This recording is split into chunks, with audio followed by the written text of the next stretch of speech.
Welcome to Howard's Opinion, the premier destination for all things sports.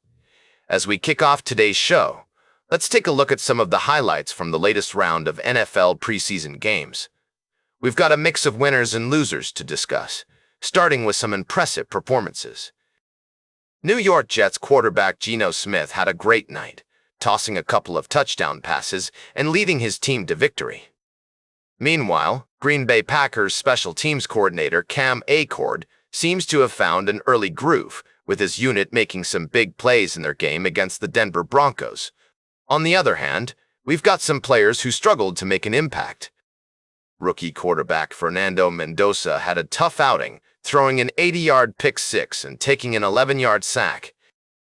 And Los Angeles Chargers punter J.K. Scott had a punt returned for a touchdown, although it's worth noting that he's a veteran player who may have been making a business decision by avoiding contact. Other notable performances include Jonathan Brooks, the Carolina Panthers running back who finally found the end zone in the NFL for the first time, and Sky Moore, the Green Bay Packers wide receiver who took the game's opening kickoff for 30 yards. We'll also be keeping an eye on Pittsburgh Steelers quarterback Will Howard, who tossed 2 interceptions in his team's loss to the New York Jets. As we continue to analyze these preseason games, it's clear that there are plenty of storylines to watch. From the emergence of new stars to the struggles of veteran players, every snap counts as teams gear up for the regular season. We'll be right back with more fascinating sports news on Howard's Opinion. Welcome back to Howard's Opinion, folks. We're diving into the world of sports betting, and I've got a fascinating story for you. Now, I know some of you might be thinking, Howard, what's the big deal about boxing?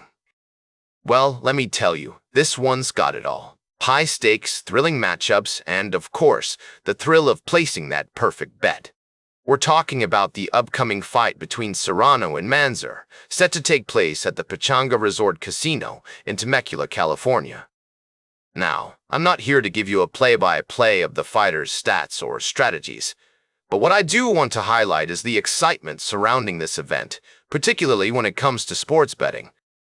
Major players like BetMGM, Caesars Sportsbook, and Bet365 are all offering enticing promotions, from first bet offers to profit boosts. And let's not forget about the various platforms where you can catch the action live. TikTok, for one, will be streaming the main event.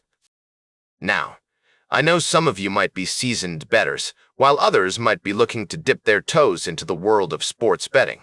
Whatever your level of experience, it's essential to remember to always do your research, set those budgets, and never chase losses. As we explore this story further, it's clear that the world of sports betting is evolving rapidly. With new technologies, innovative platforms, and an ever-growing range of options, it's no wonder why so many people are drawn to this exciting space.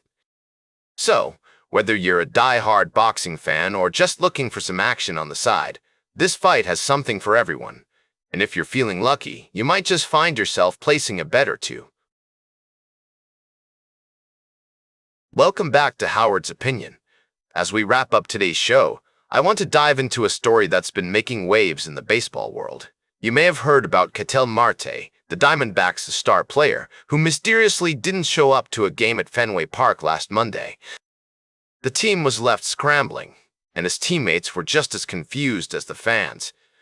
As it turns out, Marte had a meeting with his manager, Torey Lovullo, and the team's general manager, Mike Hazen, to discuss what happened. And while the details are still a bit murky, it seems that Marte was dealing with some frustration related to an injury he's been nursing. The good news is that the issue has been addressed, and Marte is set to begin his rehab process. But here's the thing. This whole situation could have been handled so much better. I mean, can you imagine just not showing up to work one day without telling anyone? It's not exactly the most professional move, especially when you're a key player on a team fighting for a playoff spot.